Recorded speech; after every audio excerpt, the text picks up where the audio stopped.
弟兄姊妹平安，每日靈修，老主交談，凡事交託。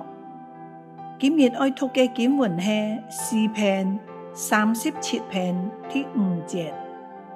當將你的事交託耶和華，並依靠他，他就必成全。小故事就講到有一個人睡在眠床，總係覺得睡唔安穩，仰見睡就背囊痛，趴見睡就肚腹痛，側見睡又腰梢痛，坐見睡又臀部梢痛。無論佢採用乜嘅睡法，總係覺得好痛頂唔順，以至於翻來翻去，半夜都睡唔到覺。看去幾百醫生，食去好幾帖藥，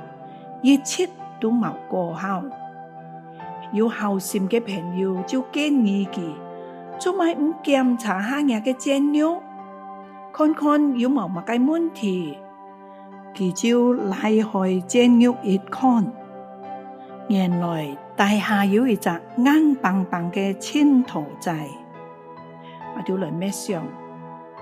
我就常常覺得生命當中，一隻唔對路，一隻又唔對路，但係好像仲唔係表面嘅原因，係咩真正根本嘅因素冇解決，所以爭很多嘅問題呢？在安靜嘅默想當中，求聖靈光照，將需要對付嘅一啲情緒、個性，都交託俾神嘅愛來調整。我哋一齊來禱告，愛我哋嘅天父上帝，我哋感恩生命當中有你，而了解我哋嘅軟弱，我哋有時控制唔到嘅情緒老平衡，而知道我哋內心嘅受煩老痛苦，有時候處在困境當中，唔知道兩邊樣面對老解決問題。但係每當我哋向你呼求嘅時候，你必定垂聽我哋嘅禱告，帶領我哋走出困境，進入平安穩妥。我哋感謝你，求你保守帶領我哋一生在你嘅裡面。